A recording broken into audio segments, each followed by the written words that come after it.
Selamat malam teman-teman. Eh, saya lagi ada di Masjid Baitul Mukminin Menteng Wetan. Saya ingin sedikit cerita bahwa mumpung kita sekarang berada di zaman kebebasan berpendapat, jadi tidak ada salahnya kita mengungkapkan isi pikiran kita tentang keadaan di sekitar kita saat ini. Jadi kita sebagai seorang pemuda, saya mengkhususkan cerita tentang pemuda karena memang sekarang umur saya baru 29, dan di umur 29 ini alhamdulillah Allah berikan nikmat beberapa kesempatan yang sudah saya alami di Jogja maupun di kampung halaman. Itu memberikan pengalaman yang sangat berharga. Ya, saya ingin sharing, saya kaitkan dengan konteks kekinian yang ada di sini. Jadi saya lihat memang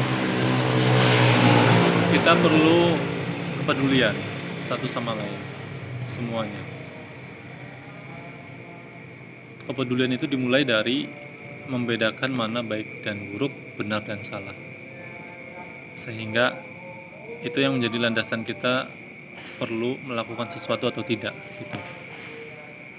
Yang saya pikirkan bahwa di zaman sekarang ini, di mana semua informasi yang begitu mudah didapatkan lewat genggaman tangan kita di HP, itu menjadi suatu tantangan tersendiri. Bagaimana anak-anak muda mengambil referensi dari mana untuk menjadi pegangan hidupnya. Kalau dia mengambil referensi Al-Quran, Sunnah, dia juga mengambil sanad-sanad atau pengajaran dari guru-gurunya, insya Allah, dan dia bisa terapkan dengan baik, insya Allah akan bisa selamat dalam menjalani kehidupan di sekitar kita yang sekarang memang terdistruksi oleh berbagai macam godaan dan kepentingan. Tapi bagi mereka yang mengambil referensi bukan dari Quran, bukan juga dari hadis, melainkan hanya idola-idola mereka yang mungkin non-muslim dan lain sebagainya, itu menjadi keprihatinan. Bukannya tidak boleh mengambil budaya orang lain, boleh-boleh saja. Namun ketika itu sudah mengganggu akidah kita, mengganggu akhlak kita, itu yang mungkin harus dikoreksi. Jadi tidak langsung menghakimi ya. Kita wanti-wanti betul bahwa dengan anak-anak muda atau dengan masyarakat yang masih awam itu kita tidak boleh langsung menghakimi A, B, C yang kaku gitu. Kita perlu belajar fikih dakwah.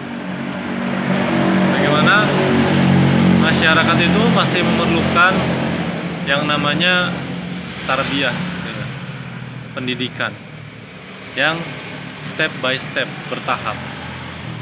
Seperti diharamkannya khomer, itu juga tidak serta-merta langsung haram, tapi juga ada beberapa tahap, seperti kita tahu bersama. Nah, begitu juga dalam konteks dakwah kekinian terhadap anak-anak muda. Seperti barusan saya melihat ada teman laki-laki dan santri perempuan di sekitar masjid yang lagi main bersama ya, yang perempuan nggak pakai jilbab. Itu nggak terus kita langsung datangin dan kita marahin, nggak. Kita nimbrung aja gitu di sekitar dia. Kita duduk di sampingnya gitu. Ya duduk aja.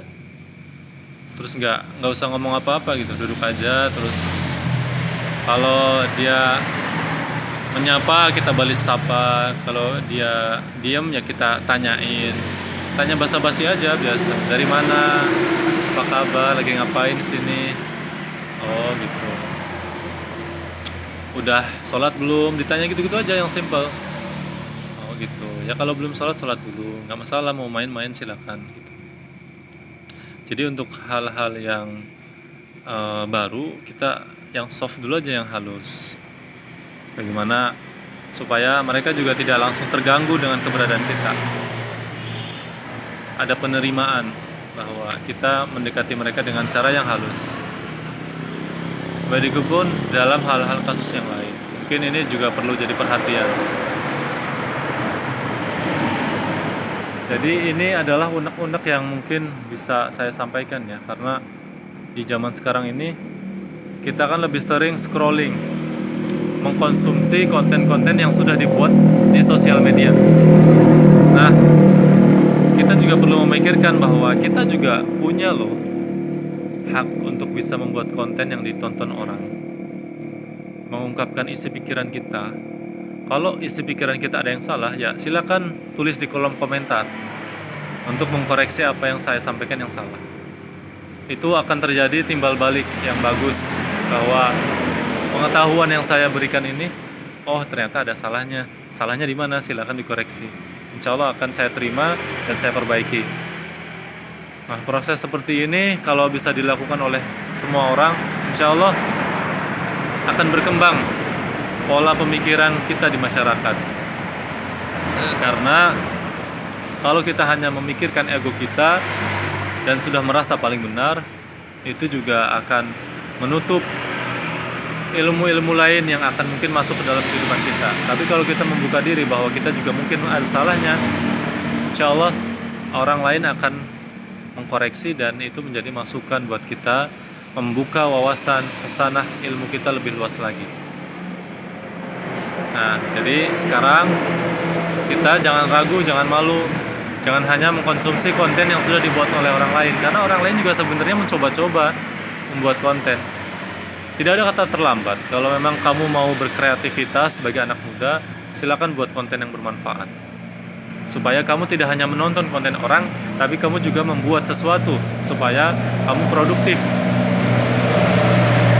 Kalau kita produktif, insya Allah akan ada pemasukan dari situ. Ada pundi-pundi rezeki yang itu bisa kita gunakan untuk aktivitas sehari-hari, untuk beramal, untuk sedekah dan lain-lain. Nah, jadi itu teman-teman, ini sedikit cerita bahwa ketika dulu saya belum mengenal apa itu Islam, apa itu pergerakan, apa itu dakwah, mungkin ya memang kita mainnya ya gitu-gitu aja, antara main sama teman, kemana, boncengan, berdua, bukan muhrim, itu udah biasa. Namun ketika saya mulai dikenalkan oleh kakak tingkat saya tentang bagaimana itu Islam, dakwah, dan bagaimana itu pergerakan supaya kita menjadi orang-orang yang bermanfaat di masyarakat, itu insya Allah terbawa. Jadi kita memang harus membiasakan bersama dengan orang-orang yang soleh. Insya Allah kesolehan itu akan menular dan ilmu kita juga akan semakin bertambah. Siap. Nah, jadi itulah sekelumit kisah yang saya alami dan insya Allah saya bagikan ke teman-teman supaya menginspirasi dan kita bisa maju bersama. Sekian, terima kasih.